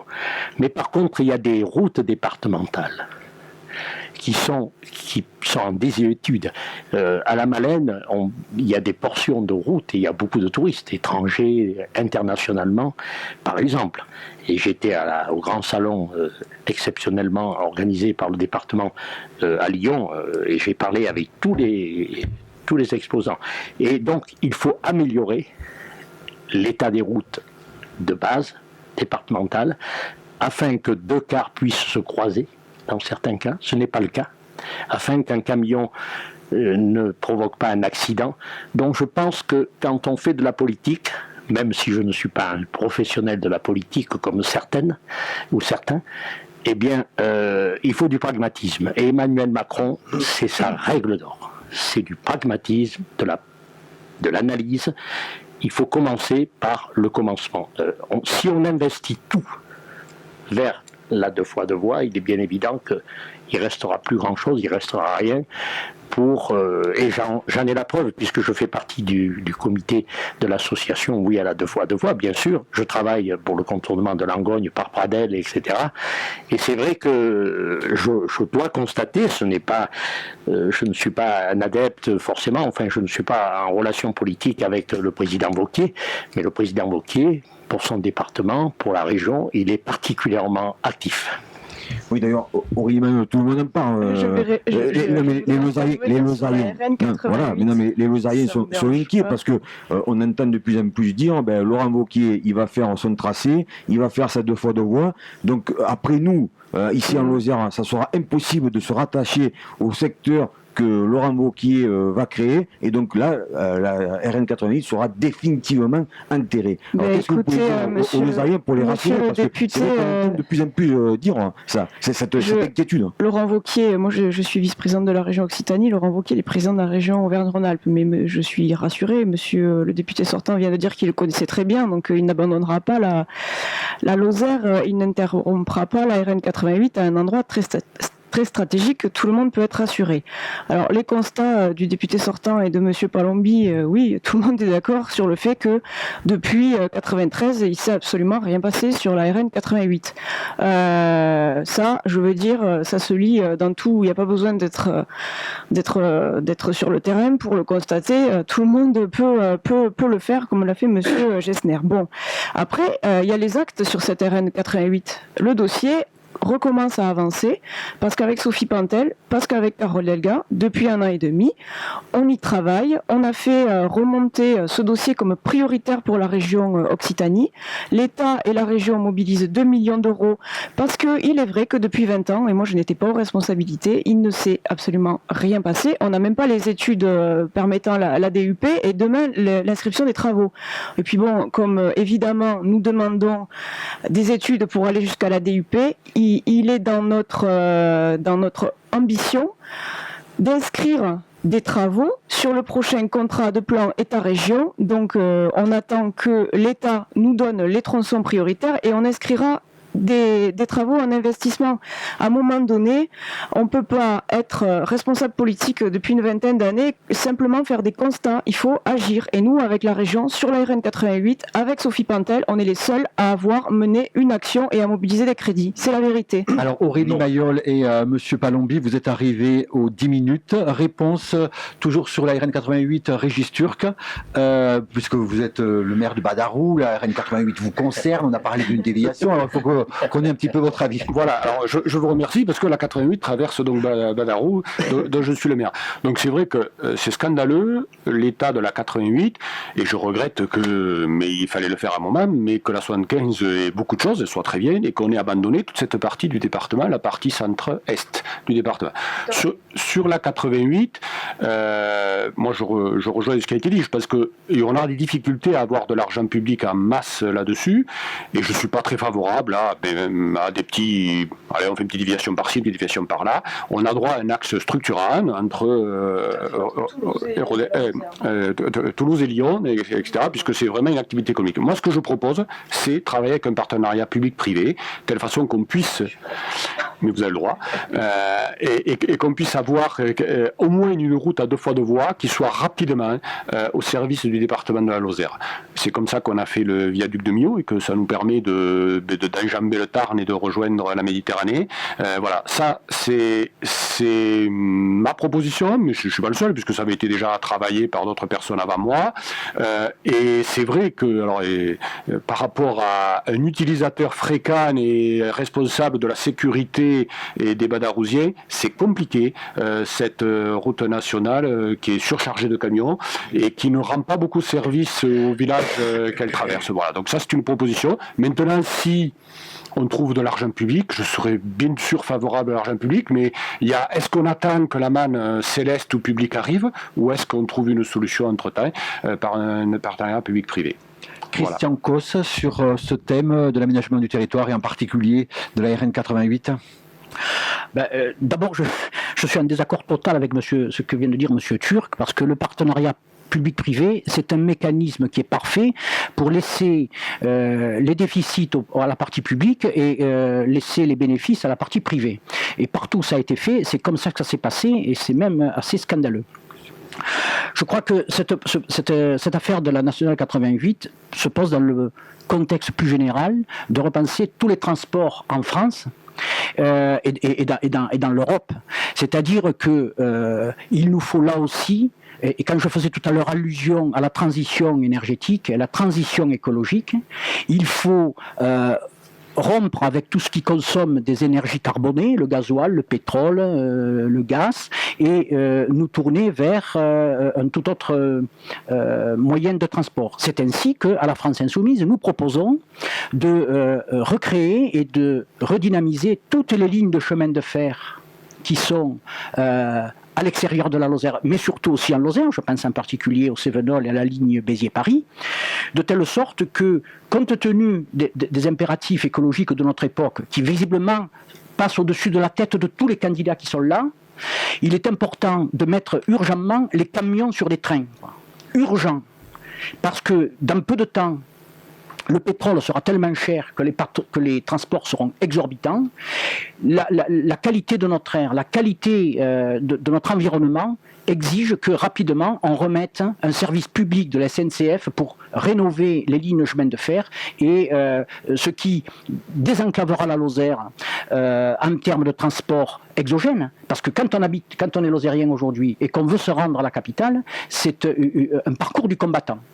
Et donc, alors qu'à l'époque, moi qui habitais Mériès, je me souviens que quand on voulait aller à Paris, on allait à Haguessac, on avait le train de nuit, et on pouvait presque même faire un aller-retour dans la journée. Mais on pouvait aller à Paris dans la journée et revenir 2 jours après, dans un confort et une sécurité qui était tout à fait satisfaisante. Donc sur la RN 88, l'aménagement du territoire, le rail.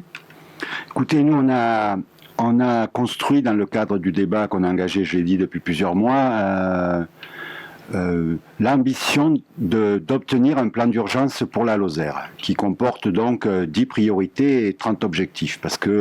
Et dans ces priorités, il y a évidemment la problématique des transports, mais pas que. Parce que si on veut aller vers les 100 000 habitants en 2050, il faudra qu'on ait le numérique, par exemple. Or, on sait très bien que le numérique, on ne l'a pas, parce qu'il y en a autour de cette table beaucoup que quand il a fallu privatiser France Télécom, ils ont privatisé France Télécom. Et aujourd'hui, Orange, c'est 70 milliards de profits. Pour amener la 3G et la téléphonie mobile à tout le monde, c'est 20 milliards d'investissements.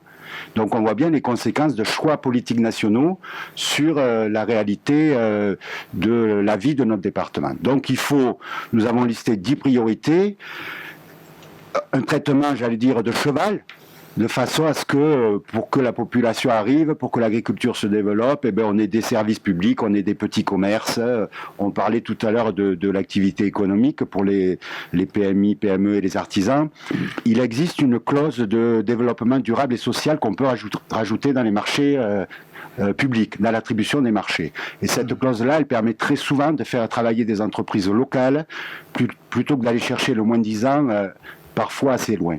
Donc, notre ambition, c'est ce plan d'urgence, 1 milliard d'euros sur 5 ans, partenariat public-privé, parce qu'il ne faut pas avoir de dogme sur ce qu'on peut faire. Vouloir être député, j'étais à la rencontre organisée par les jeunes agriculteurs de Lozère. Quand on va être député de la Lozère, il faut aller discuter avec tout le monde, ou alors il ne faut pas y penser. Je n'ai pas signé la charte. J'ai dit pourquoi. J'étais d'accord avec beaucoup de points, mais je n'étais pas d'accord avec tous. Ceci dit, ce département, il faut discuter avec tout le monde, il faut avoir l'ambition de représenter tout le monde. Bon, dernier dossier, alors vraiment très spécifique à la Lozère, donc essayer d'avoir des réponses assez courtes parce que... Je peux t'interrompre 2 secondes sur le PPP RN88. Oui, on ne peut pas comparer avec le pont de Millau. Le pont de Millau est payant parce qu'il y a possibilité de ne pas passer sur le pont pour descendre dans Millau et repartir. Le problème du PPP, c'est qu'il y a des sections payantes et il faut une route de dégagement à côté gratuite. Ça pose quelques petits problèmes. Voilà. Donc le dernier thème, on y vient, c'est vraiment spécifique à notre département, c'est ce fameux ZRR. Donc pour que tout le monde puisse comprendre, la Lozère était entièrement couverte par ce dispositif qui permet, on en parlait, de défiscaliser certains salaires, certaines charges sur les salaires des salariés. Donc certaines communes de notre département seraient exclues de cette prochaine ZRR. 14 communes, dont certaines vraiment qui sont vraiment impactées, comme Marvejols par exemple, où il y a beaucoup d'établissements qui reçoivent des personnes handicapées, le Clos-du-Nid pour ne pas citer cette structure. Donc Pierre Morel, bon pour vous c'est foutu, c'est fini, on est exclu des erreurs, on n'a plus parce que vous êtes très actifs sur ce dossier. Non. Il y a 19 communes qui ont été de manière ahurissante retirées par un arrêté du ministre de la Ruralité signé le 16 mars. J'ai déposé un recours au Conseil d'État qui est conservatoire, qui permet de revenir sur cet arrêté. On a la possibilité de déroger dans des départements, on est très atypique, et j'ai l'assurance du ministre de l'économie, que je connais bien, Bruno Le Maire, de revenir sur cet arrêté dans la mesure où il a la compétence en la matière, et il va nous répondre très rapidement en liaison avec le Premier ministre. Et en liaison avec le ministre de l'Agriculture qui est Jacques Mézard et qui a déposé une proposition de loi et est intervenu avec Alain Bertrand sur cette question puisque ça ne s'applique qu'en 2020, donc on peut revenir dessus. C'est le grand ami du sénateur M. Bailey qui a signé cet arrêté imbécile pour la ruralité et les ZRR en Lozère. Alain Bertrand s'est clairement exprimé en disant que la Lozère allait revenir à l'état initial, donc vous confirmez Henri Maillot, parce qu'il a son engagement à côté. Il a dit bon, on reviendra. Plutôt favorable puisque le ministre de l'Agriculture actuel, qui est le président du groupe dans lequel siège Alain Bertrand, a déposé avec Alain Bertrand une proposition de loi pour que Marvejols et Mende reviennent dans les zones rurales, dans le ZRR, dans le zonage ZRR. Donc le contexte est plutôt favorable. Tout le monde est d'accord là-dessus. De toute façon, ça n'amène pas de débat. Et juste un mot que je voudrais dire, je sais que j'ai terminé mon temps, mais moi ce que je propose, c'est un principe de zone franche prioritaire départementale en installant au sein de ce pacte tous les éléments qui puissent aider la Lozère et non pas des mesures qui peuvent être contestées ou revues pour que ça soit plus pérenne. Régis Turc, donc sur cette problématique. Oui, alors bon, sur la ZRR, j'ai du mal à comprendre comment on a laissé passer quelque chose qu'on essaie de rattraper, fait bon, peu importe. Moi, je milite pour une zone franche Lozère qui va pouvoir, avec des effets incitatifs fiscaux et pour les entreprises et les salariés. C'est d'ailleurs dans le programme du nouveau président de la République qui avait marqué que les zones franches pouvaient être étendues à la ruralité. Voilà. Comme je suis un petit peu en retard, j'en profite sur certains points. Voilà. Serge tout à l'heure a parlé de la téléphonie, etc. Moi, il faut vraiment faire quelque chose. Quand on va dans notre département, on se croirait dans un pays très éloigné où on n'est même pas en développement. Il y a des poteaux qui sont pas réparés, des fils qui sont coupés, on pique le téléphone de l'un pour le mettre à celui de l'autre. Enfin, voilà. Donc il faut vraiment faire un plan Marshall, un plan important sur la téléphonie fixe, mobile et Internet par la fibre. Je propose que l'État s'en mêle et que ce ne soient pas les collectivités locales parce que c'est pas normal. Et juste un rappel, mais j'étais pas né, mais pas vraiment d'auteur d'albe non plus, quand on a installé l'électricité en France, on n'a pas fait payer plus d'électricité à Saint-Germain-du-Teil, à Badarou, à Fournel, à Mende, à Paris. On a tous eu l'électricité, des fois il fallait 20 poteaux, des fois 3 km de poteaux, des fois rien du tout. Donc un peu d'équité territoriale, et puis s'il y a besoin, on doit pouvoir un petit peu se retourner mais vers les opérateurs. Pour être un grand amateur de football, je m'aperçois que SFR rafle tous les droits télé, entre autres, oui, ça nous rapproche. Il va falloir qu'on s'abonne. Il va falloir qu'on s'abonne, voilà. Donc il doit y avoir un petit peu certains moyens. Lié à ça, moi je propose pour la Lozère un moratoire à fermeture des services publics, qu'on arrête d'enlever les services publics. Ça ne va pas sauver la France de piquer un esthite ici, là ou ailleurs, mais ça dessert complètement notre département. Si on veut arriver aux 100 000 habitants, je ne sais pas quand, mais c'est un objectif. Il faut se doter des moyens pour être attractif. Et l'attractivité, quand on est un jeune couple, c'est de trouver des terrains, c'est de trouver des services, de telle façon qu'on puisse aller travailler normalement, des médecins. Et donc les maisons médicales sont des outils intéressants. Voilà, il faut qu'on soit attractif et qu'on puisse bien vivre dans notre département. Donc, il y a tout un tas de choses qu'il faut mettre en place. On ne doit pas être comparé aux autres, on doit faire quelque chose de spécifique. La ruralité lozérienne sert à la nation entière. Les urbains, les citadins viennent se ressourcer ici, profiter du bon air. Des fois pas longtemps, mais s'ils veulent continuer à ça, il faut qu'il y ait des efforts qui soient faits de tout le pays. Bon, Claude Cosse, à vous, parce que vous êtes en retard par rapport à vos collègues, donc sur cette problématique des ZRR, le numérique, etc. Vous avez la parole. Christian Cosse. Pardon, Christian Cosse. Désolé. Bon, alors, sur cette question de ruralité, il y a un point où je découvre que je suis d'accord avec M. Turc quand il s'agit de redynamiser et d'améliorer les services publics. C'est un point que je partage avec vous, même si j'ai encore, peut-être j'irai un peu plus loin que vous, parce que je ne me contenterai pas d'un moratoire, mais ça serait plutôt pour relancer et créer de nouveaux services publics. Donc je pourrais, mais puisque j'y suis, je continue. Par exemple, en matière d'école, il faut améliorer encore et embaucher quand même les 80 000 postes de professeurs que Sarkozy a supprimés et qu'Hollande avait promis qu'il embaucherait, qu'il n'a pas fait. En matière de santé, il faudra supprimer ce désert médical en supprimant la tarification à l'acte, interdire les dépassements d'honoraires et supprimer le numerus clausus. On en avait parlé, M. Morel, vous êtes d'accord avec moi? Oui. En matière de numérique, eh bien, effectivement, on s'aperçoit que la privatisation est un échec et il faut revenir à un pôle public de communication pour faire en sorte que les dividendes qui sont actuellement versés aux actionnaires puissent revenir au service de l'intérêt général.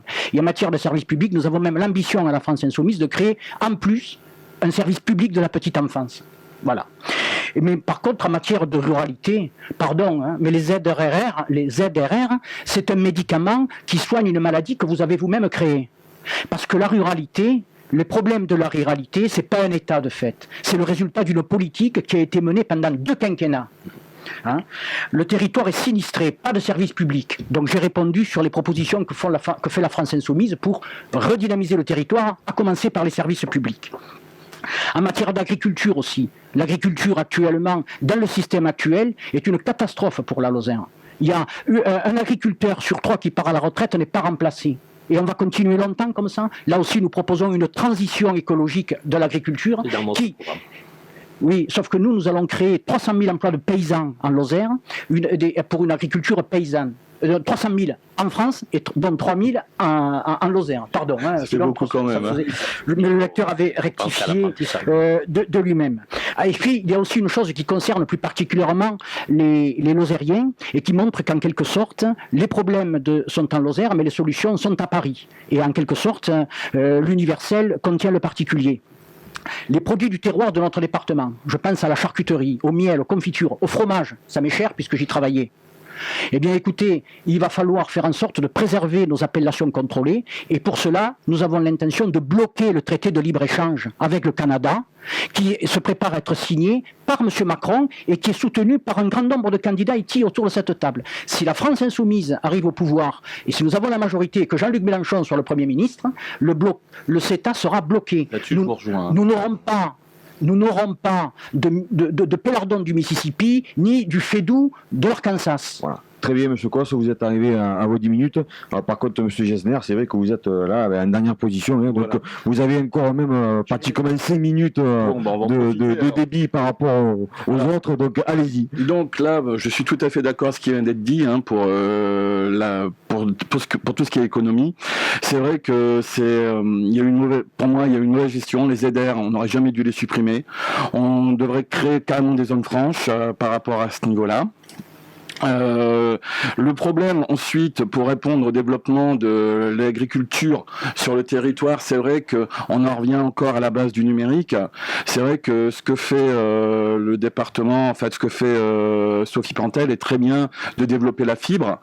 Il est important que beaucoup de personnes qu'on puisse, en développant la fibre sur tout le territoire lozérien, on puisse avoir la possibilité pour des gens de se lancer, de créer leur propre entreprise, de devenir auto-entrepreneurs et de pouvoir faire connaître les produits, que ce soit du fromage, les confitures, la charcuterie, la viande, sur tout le territoire français et voire même européen et mondial. Mais pour cela, il faut qu'on ait la fibre, il faut arrêter les zones blanches, il faut qu'on arrive à avoir une connexion Internet stable, correcte partout. Pas le jour où il y a du moins 21, vous vous retrouvez sans rien le lendemain matin, vous vous couchez le matin, le soir vous avez votre téléphone, vous avez du réseau, le lendemain matin vous êtes en zone non couverte, vous vous demandez ce qui vous arrive. Donc c'est vrai qu'on tape sur Orange, mais au niveau national, je crois qu'il y a 4 opérateurs. On a Free, on a SFR, on a Bouygues et on a Orange. Je pense que si on tapait sur les 4, si on mettait les 4 devant les faits accomplis, si au lieu que ce soit un qui fasse les poteaux, l'autre qui tire les câbles, le suivant qui dise bon moi je vais mettre un émetteur là, moi je fais un émetteur là, mais si on les mettait à 4 à construire un réseau ensemble, unifié, je pense que le problème de couverture ne se représenterait plus. Les zones blanches seraient restreintes, voire même diminuées. Bon, après, ça dépend aussi l'endroit où ça se fait. Par rapport, en fait, ensuite, à l'esthétisme, je sais qu'il existe des poteaux en forme d'arbre. Eh oui, on peut déguiser des poteaux électriques, on peut déguiser des poteaux avec les antennes en palmier, on peut peut-être les mettre en conifère, hein, pourquoi pas, mais il y a des possibilités qui sont ouvertes et qui peuvent faire qu'on puisse améliorer le paysage lozérien tout en améliorant la couverture et en améliorant les besoins des Lozériens. C'est vrai, comme certains ont dit, beaucoup de Parisiens, beaucoup de gens viennent de l'extérieur, et c'est vrai que ces gens-là sont quand même ennuyés de ne pas avoir de connexion. Vous êtes en pleine conversation, vous êtes en pleine connexion, Facebook, Twitter, j'en oublie, j'en passe, Instagram, voilà. Et du jour au lendemain, paf, on n'a plus rien. Donc c'est pour ça que la région, c'est vrai, est un peu sinistrée, comme dit Monsieur Cosse. La région est un peu sinistrée. On perd quand même des attraits. Mais bon, c'est vrai qu'à la base, la Lozère, quand on regarde l'activité principale, c'est Stevenson. Faut bien le rappeler quand même, c'est partir en excursion avec son âne, aller se promener. Donc quelque part, c'est revenir aux sources, se couper un petit peu du monde moderne. Mais il faut quand même pas trop se couper du monde moderne, parce que on a quand même, nous, à notre niveau, les entreprises ont besoin de cela. On a besoin de rester en contact, où que ce soit sur le territoire, pas devoir jongler parce que vous êtes chez quelqu'un, vous n'arrivez pas à avoir un réseau, vous êtes obligé de sortir de la maison, vous mettre sur une chaise. Je penserais revenir dans les années 80 quand on se circule dans Lozère, où vous aviez le début des réseaux, vous étiez obligé de monter sur une chaise avec votre téléphone en hauteur pour trouver le réseau, pour savoir où est-ce que vous pouvez appeler, avoir 1 ou 2 bâtons pour pouvoir téléphoner. Par moment, en Lozère, on est dans cette situation-là, ce qui est vraiment dommage. Voilà, donc Serge Guessou, il vous reste encore 1 minute 30. Allez-y sur cette problématique du numérique, et les erreurs, etc. D'accord, je l'ai dit, nous avons la chance de vivre dans un département exceptionnel. Et il est le seul de France à être classé 100% en hyper-ruralité. C'est-à-dire qu'il n'y a aucune commune qui a plus de 20 000 habitants et qui a un bassin d'emploi de 4 000 autour de son périmètre. À ce titre, je considère qu'il faut un traitement spécifique pour la Lozère lié à un effort marquant de la solidarité nationale. Sinon, on va devenir un village vacances pour touristes qui voudront ramasser 3 ou 4 cèpes et se faire de la confiture de myrtille. Avec le progrès des sciences et des techniques, il y a plein de gens qui ont envie de venir chez nous. Parce que quand il y a la carte de France à la télé, qu'il y a la pollution, il y a encore une tache verte et c'est la Lozère. Donc je crois qu'il faut qu'en matière de transport, de médecins, d'agriculture familiale, de petite exploitation, parce que quelqu'un l'a dit, il va falloir, il y a entre 120 et 130 exploitations qui vont arrêter chaque année dans les 10 ans qui viennent. C'est le chiffre. Il y a plein de jeunes qui sont dans les écoles agricoles. Ceci dit, il faut aider à faciliter la transmission, valoriser nos produits, garder nos services publics, les développer, sauver nos 2 lignes nationales. Et si on arrive à faire tout ça, je suis d'accord, moi, avec Zone Franche et tout, c'est dans nos propositions aussi. Donc je veux dire, quand on réfléchit Lozère, sauver la Lozère, ça ne dépendra pas. Il ne faut pas attendre qu'il y ait quelque chose qui change au niveau national. Il faut tout de suite s'y atteler parce que c'est maintenant que ça se joue. Alors pour éviter que M. Gesner termine, puisque vous allez prendre la parole pour la minute de conclusion, puisque vous êtes tiré en premier, peut-être la minute 30, c'est maintenant. Donc Serge Guesso a parlé de cette fameuse charte demandée par les JA, la FDSEA, ce problème agricole. Vous, cette charte, vous la signez, vous l'avez signée Je l'ai signée, cette charte, oui, tout à fait. Et cette problématique agricole, quelle est un peu votre position? Alors pour moi, par rapport à ça, je reviens encore au fait qu'il faut vraiment revoir, il faut... Pour moi, retirer les coopératives, il faut laisser plus de pouvoir aux agriculteurs. Il faudrait qu'ils puissent pouvoir se réunir, former des groupes où ils puissent partir de la fabrication, de la récolte, la fabrication, l'emballage et la commercialisation. Ainsi ils pourront vivre de leurs produits, ils pourront vivre de ce qu'ils cultivent, de ce qu'ils fabriquent, plutôt que d'être dépendants d'une coopérative, d'un système qui va imposer un tarif.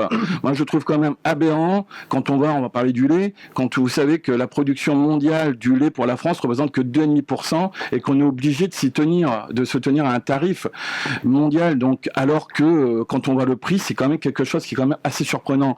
Moi, ce qui est quand même dommage, vous voyez des gens qui doivent jeter leur lait, qui n'ont pas les moyens de pouvoir subvenir ensuite à leurs besoins, c'est quand même quelque chose qui est déplorable à ce niveau-là. Donc c'est pour ça que je pense qu'il faut leur donner la possibilité de pouvoir vivre, de pouvoir redresser la tête, parce que c'est quand même l'agriculture est quand même le cœur du pays, c'est quand même le cœur de la France, c'est le cœur de la Lozère, mais c'est aussi le cœur de la France. La Lozère, quelque part, étant le point vert, comme dit M. Guesso, on peut dire que c'est le cœur de la France, c'est le poumon. Donc, moi, je pense qu'il est temps de pouvoir dire stop au système, stop aux grosses entreprises qui bénéficient et qui prennent le capital et qui écrasent les petits. Voilà, donc les 10 minutes sont écoulées. Ouais, donc, on y est arrivé, donc tout va bien. Régis Turc, par contre, est à 8 minutes et après on passera à la minute de conclusion. Et les 40 secondes de Pierre Morel, c'est vrai, tout à fait. D'accord. Donc, juste quelques points. Donc, j'ai déjà développé certains thèmes sur l'économie. Moi, je pense qu'il y a aussi, en termes d'organisation territoriale, quand on fait le tour des collectivités, on s'aperçoit que la loi NOTRe, dans toutes ses conséquences, a été assez mal vécue ou assez mal comprise. Donc, voilà. Donc, des partages ou de responsabilités, de compétences, etc. Donc, moi, j'avais une proposition nouvelle ou innovante, c'est de revenir à une communauté commune sur l'intégralité du territoire lozérien. Comme ça nous permettrait de mixer les services du département et de cette grosse communauté de communes.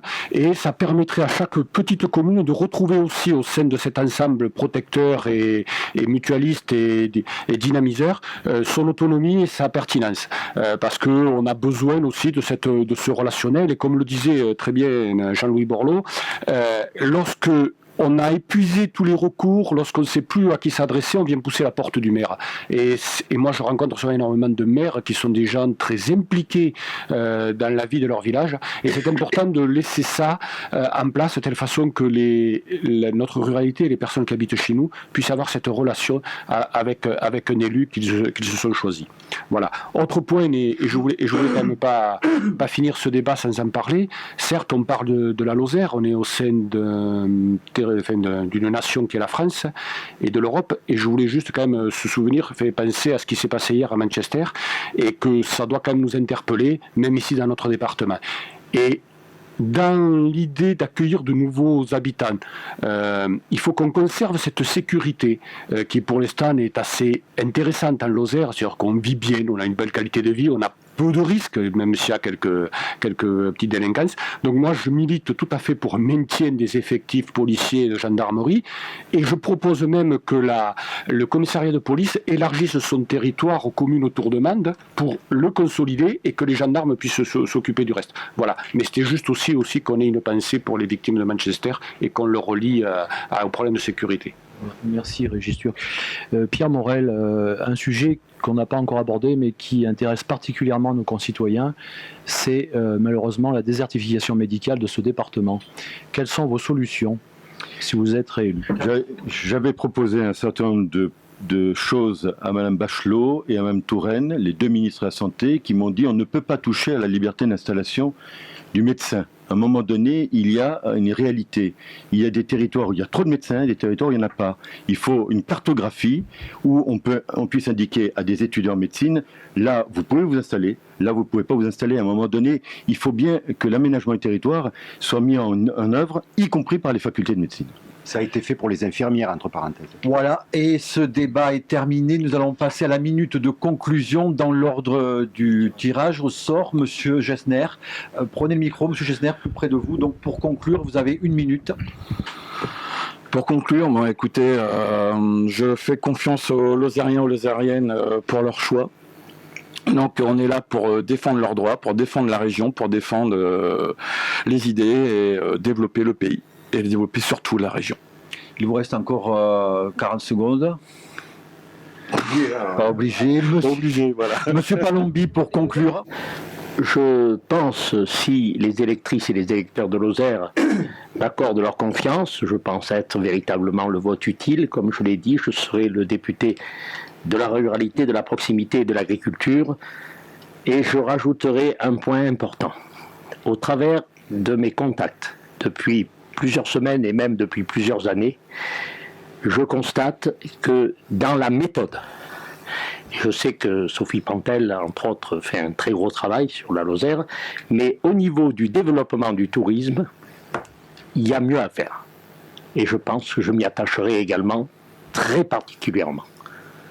Merci Monsieur Palombi. Aurélie Mayol, pour conclure. Oui, ben, déjà merci de l'organisation du débat et des personnes qui y ont participé. Moi, je répéterai ce que j'ai dit tout à l'heure, hein, je veux être une députée progressiste et surtout utile et efficace à la Lozère. Alors, si Georges Fraisse avait participé à ce débat, il aurait dit à certains qu'ils étaient capables de vendre des skis à des Sénégalais, puisque au lieu d'être dans les actes, ils sont dans les paroles. On ne peut pas être, par exemple, comme Monsieur Palombi, pro-loup sur les réseaux sociaux et anti-loup le lundi quand il s'agit de signer une charte. Notre ambition à nous, c'est de porter un véritable projet pour la Lozère. On ne fait pas des promesses que l'on sait irréalisables. On ne fait que des propositions concrètes. On agira pour tous et avec tous, sans critique, sans attaque personnelle. On travaillera, comme je le fais à la région, avec tous les maires, le département, Sophie Pantel, Carole Delga, le sénateur, parce que je suis en capacité de le faire, et la majorité présidentielle Emmanuel Macron. Je voudrais rajouter une petite chose, puisque j'ai bénéficié tout à l'heure de secondes. Oui, j'ai été la seule à faire un tract contre le Front National suite au premier tour. Bon, vous n'êtes pas rancunier. Donc, ce qui compte surtout pour choisir son député, c'est de choisir quelqu'un qui a prouvé qu'il était capable d'obtenir des résultats, et je pense l'avoir prouvé. Comme conseillère régionale et députée, j'aurai tous les moyens de continuer. On a obtenu des résultats sur la RN 88, sur l'URM, sur le scanner, c'est bon, oui. Et sur l'échangeur de Sachély. Pierre Morel-a-L'Huissier. Je voudrais dire aux Lozériennes et aux Lozériens, vous connaissez ma force de travail, mon implication sur ce territoire et à Paris.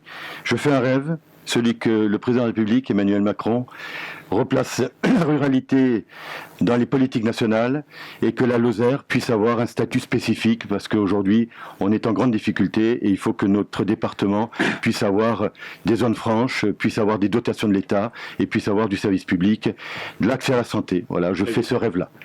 Merci Pierre Morel. On conclut maintenant avec Christian Cos. Oui, moi je crois que depuis 2 quinquennats, les politiques néolibérales elles ont fracassé la société, elles ont martyrisé la Lozère. Et je crois que ça ne suffira pas avec quelques petites réformes et quelques replâtrages à la marge. Il faudra faire une véritable bifurcation écologique, sociale et démocratique. Et à ce sujet, nous donnons rendez-vous aux Lozériens et aux Lozériennes pour une conférence avec Paul Ariès sur l'alimentation de la préhistoire à nos jours le vendredi 2 juin à la salle Jean Jaurès à Mende à 18h, ainsi que le lundi 5 juin à 11h à Florac au Parc Maury pour un pique-nique insoumis et peut-être à l'issue de cette campagne électorale pour nous dire les jours heureux sont de retour. Merci Christian Cos. À vos côtés, donc, Régis Turc. Oui, donc, bon, merci pour l'organisation de ce débat et puis des gens qui ont participé. Moi, je crois que la France n'a plus de temps à perdre, il faut absolument qu'on agisse, et la Lozère a encore moins de temps à perdre, donc il faut qu'on agisse rapidement. Donc, je pense qu'élu député, moi, je m'inscrirai dans cette dynamique-là, de telle façon qu'il y ait des actions concrètes et précises qui se fassent sur notre territoire. Je suis un élu de terrain, je suis issu de la société civile, je travaille tous les jours et c'est un peu compliqué en ce moment avec la campagne électorale, mais ceci dit je l'ai choisi. Et donc voilà, ce que je veux apporter c'est un Lozérien qui a une certaine expérience professionnelle et d'élu de terrain pour continuer à promouvoir ce département au niveau national et surtout faire attention qu'à Paris, tout ce qui se décide, tout ce qui se vote soit en faveur et pas contre la Lozère. Merci Régis Turc. Pour conclure, Serge Guessot, 1 minute. Je ne fais pas une fixette sur Pierre Morel, mais je souhaite quand même arriver à le battre au second tour de la législative. J'ai compris. D'ailleurs, s'il y avait la 6ème République ou s'il y avait la loi de moralisation qui était en route, normalement, tu n'aurais pas pu te représenter à cette élection. Ça aurait été dommage. Pour toi, peut-être, mais bon, les électeurs le diront. Non, moi, je pense qu'il faut encourager la démarche de rassemblement que j'ai évoquée au début, c'est-à-dire qui regroupe énormément de monde, et ce projet particulier de plan d'urgence pour la Lozère, dont certains ici ont repris ou partagent avec nous des bouts. J'aime pas ce terme, mais si on ne veut pas avoir le choix qu'entre des candidats qui souhaitent être de la majorité présidentielle le 11 juin, eh ben, je pense qu'il faut, le vote utile, c'est de voter pour Delphine et moi ce jour-là. Voilà, merci à vous. Merci Serge Guessot, merci à tous et à toutes d'avoir participé à ce débat, une bonne tenue pour ce débat. Merci à tous encore.